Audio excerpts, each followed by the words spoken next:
Hello বন্ধুরা, বিন্দুস কিচেনে আপনাদের সবাইকে স্বাগত।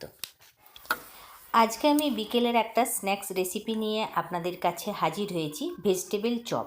এই ভেজিটেবল চপ কিন্তু আমরা খেতে সকলেই পছন্দ করি, কিন্তু বানাতে প্রচণ্ড ঝামেলা। তো আজকে কত সহজে এই ভেজিটেবল চপ বানানো যায় সেটাই আপনাদের সাথে আমি শেয়ার করব। তো আগে দেখুন, আমার বাড়িতে যেসব সবজি ছিল, সাধারণত যেসব সবজি ভেজিটেবল চপ বানাতে লাগে সেইগুলো আমার বাড়িতেই ছিল কিছু, সেইগুলোকে আমি ভালো করে ছুলে জলের মধ্যে রেখে নিয়েছি। এইগুলোকে এবার আমি ছোট ছোট টুকরো করে কেটে নেব। আর এই পদ্ধতিটা বানাতে খুবই সোজা, কিন্তু একবার অবশ্যই বানিয়ে দেখবেন। তো এই ভেজিটেবল চপ বানাবার জন্য আমি কড়াইয়ে 1.5 চামচের মতো সরষের তেল দিয়েছি, সাথে দিয়ে দিলাম 1/2 চামচ গোটা জিরে আর 1/2 চামচ কালো জিরে। এবারে ভালো করে এটাকে নাড়াচাড়া করে নেব।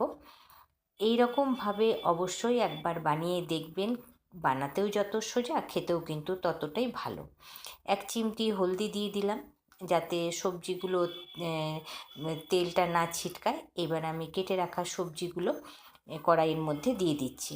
দেখুন কীরকম ছোট ছোট করে কেটে নিয়েছি।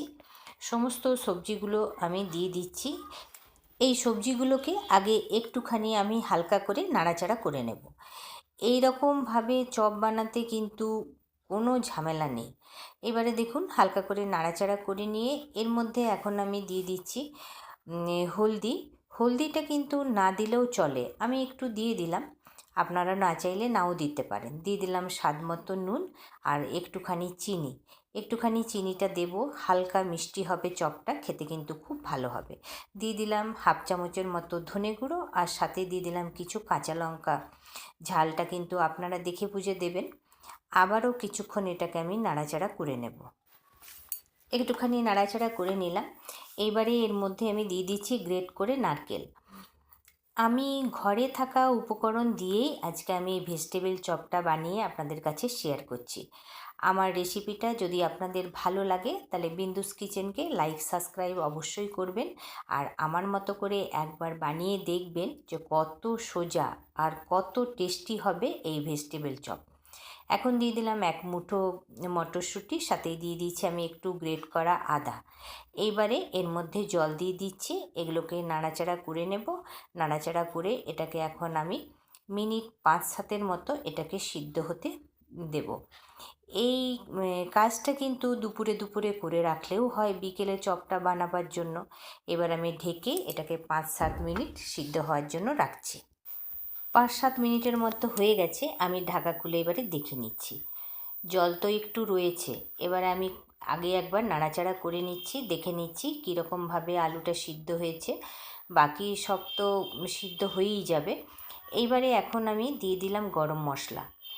গরম মশলা দেওয়ার পর দিয়ে দিচ্ছি একটা ভাজা মশলা, যেটা আমি বানিয়ে রেখেছি মৌরি, জিরে, ধনে আর শুকনো লঙ্কা দিয়ে। এই ভাজা মশলাটা কিন্তু অনেক জিনিসেই দেওয়া যায়, সেই জন্য একটু বেশি করে বানিয়েই রেখেছি।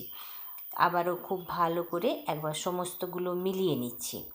এবারে মিলিয়ে নেওয়ার পর আমি একটা ম্যাশার দিয়ে ম্যাশ করে নিচ্ছি। ম্যাশ করে নিলে তাড়াতাড়ি জলটাও শুকিয়ে যাবে আর তাড়াতাড়ি শুকনো শুকনো করে নিতে হবে এই মিশ্রণটা। দেখুন খুব ভালো করে আমি এটাকে ম্যাশ করে নিলাম। এইবারে খুন্তি দিয়ে ভালো করে এটাকে নাড়াচাড়া করতে করতে শুকিয়ে নেব।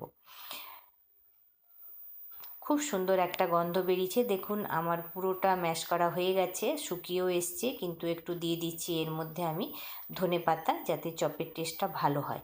আপনারা কিন্তু চীনাবাদাম থাকলে ভেজে দিতে পারেন, আমি আজকে ছিল না তাই দিলাম না।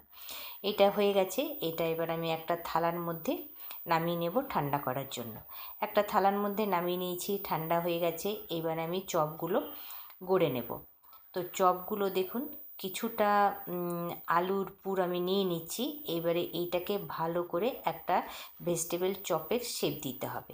এবারে সাধারণত ভেজিটেবল চপ তো লম্বাটেই হয়, তো একটু দেখুন লম্বাভাবে এটাকে আমি বানিয়ে নিচ্ছি।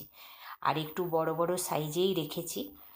দেখুন ঠিক এইরকমভাবে বানিয়ে নিতে হবে। দেখতে কিন্তু খুবই সুন্দর লাগছে।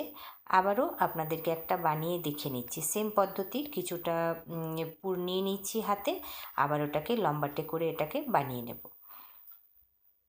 দেখুন এইরকমভাবে, আর এইরকমভাবেই আমি সব চপগুলোকে রেডি করে নেব। দেখুন দোকানে তো একটু ছোট ছোট হয়, কিন্তু বাড়িতেই বানাচ্ছি তাই একটু বড় সাইজেরই বানাচ্ছি। সমস্ত চপগুলো আমি বানিয়ে রেডি করে নিয়েছি। এটাকে আমি মিনিট 10-এর জন্য এখন ফ্রিজে রেখে দেবো। এই চপগুলো বানাবার জন্য একটা ব্যাটার রেডি করে নিচ্ছি। তো 2 চামচ নিচ্ছি আমি চালের গুঁড়ো, আর সাথে দিচ্ছি 1 চামচ কর্নফ্লাওয়ার, আর দিয়ে দিচ্ছি স্বাদ মতো নুন। এই সমস্তগুলো একবার নাড়াচাড়া করে অল্প অল্প জল দিয়ে একটা পাতলা ব্যাটার রেডি করে নেব। আমি একজন গৃহিণী, আর মধ্যবিত্ত পরিবারে যেসব রান্না হয় সেসব রান্নাই বেশিরভাগ আমি বানাই, যেগুলো আমাদের সকলের হাতের নাগালেই থাকে। দেখুন কথা বলতে বলতে ব্যাটারটা রেডি হয়ে গেল। এই দিকে ব্যাটারের মধ্যে আমি এক একটা ভেজিটেবল চপ ডুবিয়ে কর্নফ্লেক্সের গুঁড়োর মধ্যে কোটিং করব। আর আমি অনেকে ব্রেড ক্রাম্বসের মধ্যেও এই ভেজিটেবল চপ কোটিং করে, কিন্তু আমি কর্নফ্লেক্সের চুর বানিয়েছি। একবার এই রকমভাবে বানিয়ে দেখবেন, খুবই ভালো হয় খেতে। আর এইটার একবার কোটিংই যথেষ্ট, এটা দুবারের প্রয়োজন হয় না। অনেকে দুবার কোটিং করলেও ভালো হয়, কিন্তু একবারই এটা দেখুন খুবই সুন্দর হয়েছে। আবারও আপনাদেরকে একটা দেখিয়ে দিচ্ছি। দেখুন আগে ব্যাটারে ডুবিয়ে নিচ্ছি, তারপরে আমি কর্নফ্লেক্সের চুরে রেখে এটাকে বেশ ভালো করে কোটিং করে নেব। খুব সুন্দর করে কোটিংটা করে নিতে হবে। দেখুন এই রকমভাবে, আর এই রকমভাবেই আমি সমস্ত চপগুলো এই কর্নফ্লেক্সের চুরের মধ্যে কোটিং করে নেব। দেখুন দেখতে কতটা সুন্দর হচ্ছে, দুবারের তো প্রয়োজনই হবে না। দেখুন এইরকম করে আমি সমস্ত চপগুলো কোটিং করে নিয়েছি। এগুলো ভাজার জন্য রেডি। তেলটা খুব ভালো করে গরম হয়ে গেছে। এবারে তেলের মধ্যে আমি এই ভেজিটেবল চপগুলো ছেড়ে দিচ্ছি।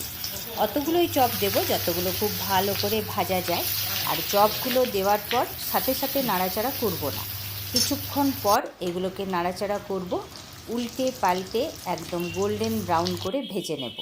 দেখুন দেখতে কতটা সুন্দর হয়েছে, চপটা বেশ বড় বড় হয়েছে। এখন কি আর এত বড় বড় চপ বাজারে পাওয়া যায়? এখন আর এত বড় বড় চপ পাওয়া যায় না। এইবারে আমি তেল ঝরিয়ে চপগুলোকে তুলে নিচ্ছি। দেখুন একদম লোভনীয় চপগুলো কিন্তু তৈরি হয়েছে, দেখতে খুবই সুন্দর লাগছে, আর খেতে তো ততটাই ভালো হবে। আর এই চপগুলোর স্বাদ আরও বাড়াবার জন্য এর মধ্যে আমি কিছু ভাজা কাঁচা লঙ্কা দিয়ে দিচ্ছি। চপের সাথে খেতে কিন্তু এগুলো দারুণ হয়। এইবারে বাকি চপগুলো একই প্রসেসে ভেজে তুলে নেব। দেখুন একদম পারফেক্ট ভেজিটেবল চপ তৈরি হয়েছে, বেশ লোভনীয় চপও তৈরি হয়েছে।